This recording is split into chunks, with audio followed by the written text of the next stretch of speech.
What is up, everyone? Welcome back to the Talking Sports Podcast right here on YouTube, Apple Podcast, and Spotify. Oh, baby, we have a great episode for you. It is the World Series, the Fall Classic. Yankees, Dodgers, what a matchup, and let's get right into it. But before we do that, make sure you guys follow us on social media at Talking Sports PD on Twitter and on Instagram. All picks, weekly NFL picks, college football picks, underdog fantasy picks, anything you guys want to see on social media, you will see at Talking Sports PD on Instagram, at Talking Sports PD on Twitter. Make sure you guys follow. Please, please, please. We really appreciate it. And as always, we are sponsored by Underdog Fantasy, NBA starting, NHL starting, the World Series, NFL, college football, all that fun stuff. Make sure you guys get on Underdog Fantasy and make sure you use code TSP for a 100% deposit match up to $100. You put $50 in, they'll give you $50 more. You put $100 in, they'll give you $100 more. If you only want to put $10 in, they'll give you $10 in. Make sure you guys use code TSP. I'm fired up. You know why I'm fired up? Because you guys are listening to us right now. If you're on YouTube, drop a like, subscribe. Let me know who you got winning the World Series. If you're on Apple Podcast or Spotify, download the episode, leave me a review, follow the podcast, put those notifications on, and let's get right into it. I'm fired up. One reason I'm fired up is the World Series. Who doesn't love the World Series, right? Like NBA Finals is always great. NHL Finals is great. The Super Bowl.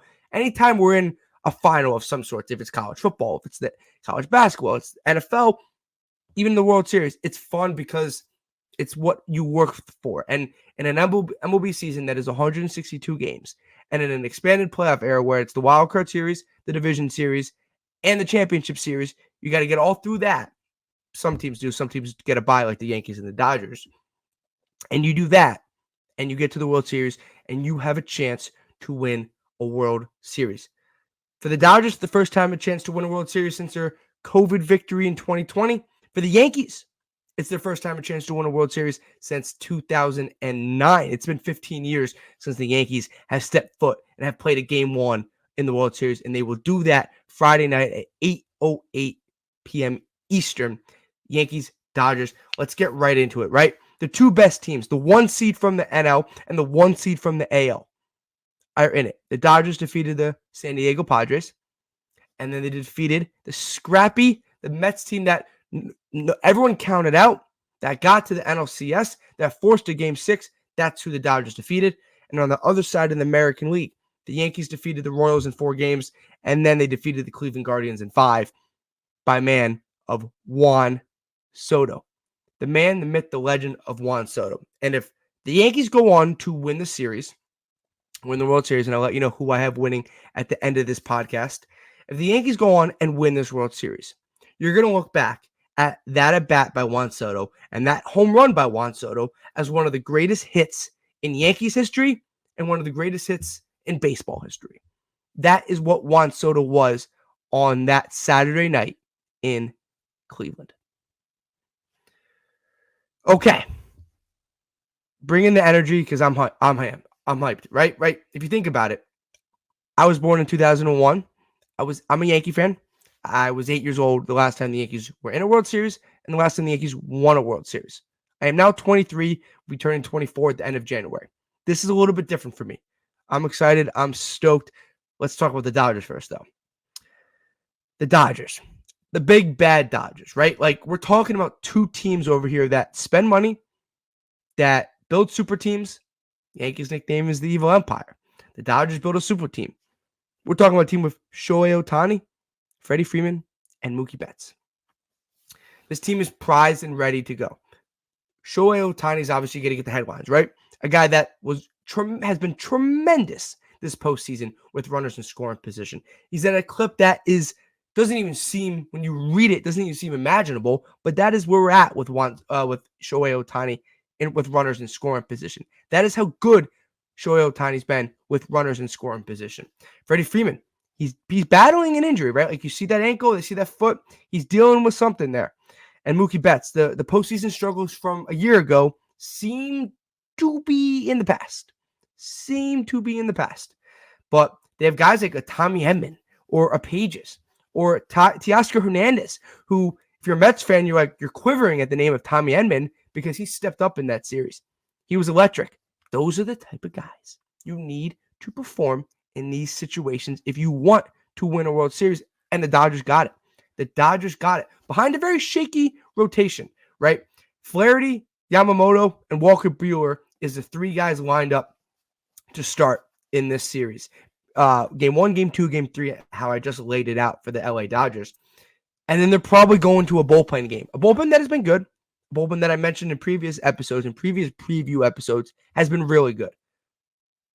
But when you overtax that bullpen, and we saw it with the Yankees a little bit in Game 3 and then Game 4, you can see what could potentially happen to a team. And if you're the Dodgers, I think if you're a Dodgers fan heading into this series, the one major concern is the pitching, right? Flaherty's been super inconsistent. Yamamoto has been unable to give you any sort of length, and Walker Buehler had a really putrid postseason and a really putrid regular season. That's a huge vulnerability for the Dodgers, and they've been able to escape that with the series win over the Padres and a series win over the New York Mets. But it's the LA Dodgers, right? They're going to come in with their bats. I just named about 6 or 7 guys. Max Muncy as well. Will Smith as well. Guys that are going to top from bottom. They're going to rake. They're going to mash. They're going to hit the ball. And if you're the LA Dodgers, you're looking at a really good lineup with a shaky pitching staff and with a manager that doesn't always push the right buttons. In that Game 5 in the Mets, he let Flaherty run a little, and that probably ended up costing them Game 5 or putting them in a hole in Game 5 that they were unable to get out of, forcing a Game 6. And the Dodgers ended up basically cruising to a Game 6 win as the Mets kind of fell out of steam. Dodgers love their offense. They're the LA Dodgers. That pitching staff is concerning. It hasn't been lived up to par. Their injuries have been brutal. We'll see what happens in this fall classic. How about the New York Yankees? First time they've been in the World Series since 2009. They didn't play the Astros. They didn't lose to the cheating Astros. They beat the Royals and they beat the Guardians. And the trade for Juan Soto back in the winter has turned out to be a magnificent trade, right? I think we all knew how good of a player Juan Soto was going to be and how good of a player Juan Soto is. The impact that Juan Soto has on a team and the impact that Juan Soto has on winning cannot be justified, cannot be calculated. You're going to see in a couple weeks, once the season ends and the offseason begins and we start the Juan Soto talk. Is he a Yankee? Is he a Met? Is he a Philly? Is he a LA Dodger? Is he a Chicago Cub? Is he a Toronto Blue Jay? That number going to keep trickling up. 500, 550, 600, 650, 700, 750. Tell me when to stop. Juan Soto, his impact on winning is probably the best in baseball. And we saw that this regular season when the Yankees won the AL East and secured the 1 seed in the AL. We saw that in the ALDS against the Royals. And we definitely saw that in the ALCS with that Juan Soto 3-run home run in the top of the 10th off in Cleveland that propelled the Yankees to their first World Series since 2009. Let's talk about the rest of the team. Aaron Judge starting to get hot, starting to pick it up. Had a clutch home run in Game 2 that I was at Yankee Stadium. Had a clutch home run in Game 3. Unfortunately, the Yankees bullpen, which I'm going to mention in a minute, was not able to hold the lead after Aaron Judge ties it off Emmanuel Clase, who is nowhere near Mariano Rivera. So Austin Hedges, you probably shouldn't have said that. Joke's on you there. Ties the game with a 2-run home run. Giancarlo Stanton takes the lead. The Yankees bullpen is unable to hold that lead, but Aaron Judge kind of getting his groove back together. I think the Yankees like to see this. Giancarlo Stanton. I talked about how good Juan Soto was. I did. And I talked about how his impact on winning cannot be magnified, cannot be calculated. Giancarlo Stanton was the ALCS MVP. Giancarlo Stanton hit a 2-run bomb in Game 5 to tie the game. Hit a 3-run bomb in Game 4 to take the lead. And hit a solo shot in Game 3 to take the lead. Giancarlo Stanton has hit 3 straight home runs that have either tied the game for the Yankees or given them a lead in Game 3, Game 4, and Game 5. ALCS MVP. He's on an absolute different level right now, and it is fun to watch. And when he is locked in, he's one of the best hitters in baseball. When he's not, he's not. He's clearly not, and he looks lost at the plate. But we are seeing a generational run right now by Giancarlo Stanton. How about Anthony Volpe and how about Gleyber Torres, right?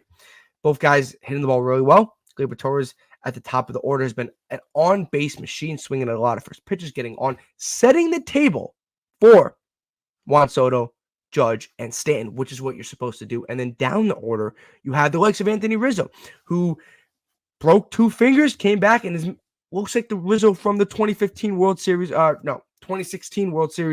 the Chicago Cubs. Anthony Volpe, an up and down second year. A lot of expectations for this once top 5 prospect for the Yankees is coming to life in this postseason. Has been an absolute machine. Had a clutch hit in Game 4 to help propel the Yankees to win that game in the top of the 9th and secure a 3-1 lead and send it to a Game 5 going up 3-1.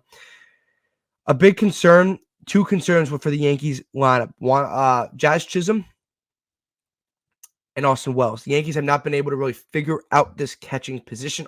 Trevino played 1 game, was decent, a little bit of lapse in base running, and Trevino just doesn't have the arm that Austin Wells does. But Austin Wells his bat has been silent. A little bit of a better game 2 from Austin Wells. Has had a couple hits later in the series, just hasn't been able to find his swing. Neither has Jazz Chisholm. Those 2 guys, if you're looking at the Yankees' concerns in that lineup, those are the 2 guys that have to find a way to get something going. Jazz Chisholm's in that heart of the lineup. He's protecting guys. If he can get going, this makes this Yankees lineup a lot more dangerous. Or makes the Yankees lineup that's already super dangerous turn into even more of a dangerous lineup. Bullpen, Tommy Kahnle, Clay Holmes, Jake Cousins, Tim Hill, and Luke Weaver. They had their struggles in Game 3. They did. But Game 1, Game 2, Game 4, Game 5, they were lights out. How about Jake Cousins in Game 5? How about Tim Hill?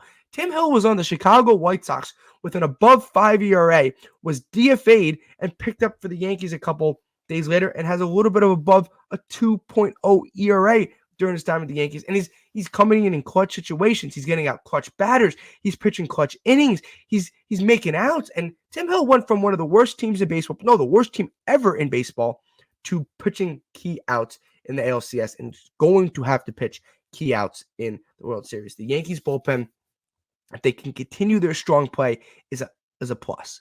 Rotation.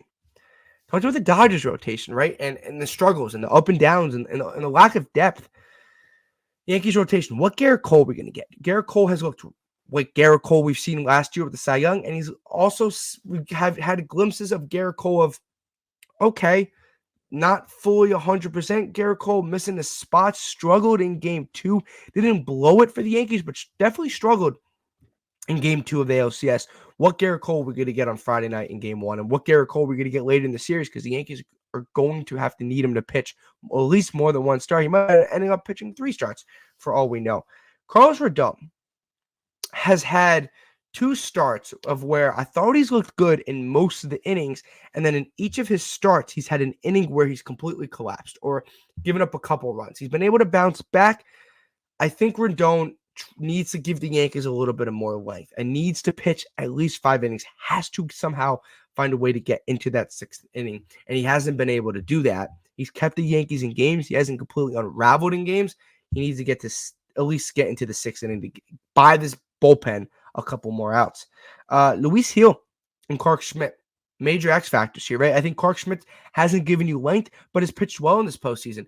And Luis Gil's outing, he actually looked a little decent, didn't give the Yankees super length in Game 4, but kept them in the game. And I saw that in his 4th inning, in his last inning for the Yankees, looked his best, right? And I think he was starting to get some groove. I think starting to get a groove. And I think the nerves went away after the first couple innings. Pitching in his first career postseason game in the ALCS in Cleveland in Game 4 while the Yankees are up 2-1 trying to make a 3-1 lead. And he knows the difference between a 3-1 lead and a 2-2 lead is monumental in any playoff series, especially the ALCS. I thought Luis Gil settled down. And I think Schmidt and Gil are major X factors. If you can get one really good start out of one or two of them, just one guy has to give you a legit start. I think the Yankees win this series. Let me know down in the comment section who you guys got. Do you have the Dodgers? I picked the Dodgers in the NLCS to win in 6. They ended up winning in 6. I picked the Yankees to win in 6. They ended up winning in 5. Let me know now who you have winning the World Series. Is it the big bad team from LA, the Los Angeles Dodgers, or is it the big bad team from the East Coast, the New York Yankees? End point here. We'll take a second. We're going to clip this. Okay. My 2024 World Series prediction is the New York Yankees in 6 games over the LA Dodgers. I think the Yankees have too much firepower. I think they're too hot right now. And I think the combination of Stanton, Judge, and Soto is going to propel the Yankees to a World Series, their first one since 2009. I think it's going to be a hard-fought series. I don't think it ends in New York. I think the Yankees are going to have to win a game in LA to win this series. Or, yes, they're going to have to win a game in LA to win the series. I think they're going to win the series in LA. I like the Yankees in 6 over the Los Angeles Dodgers. Let me know down in the comment section what you guys like.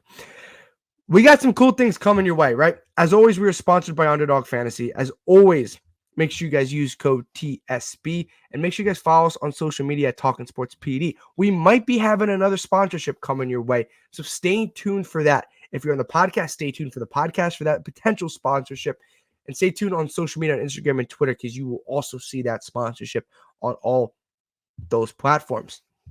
Guys, sit back, relax. It's the MLB World Series. It's Yankees, Dodgers, and it's the Fall Classic. We'll see you in the next one. Thank you.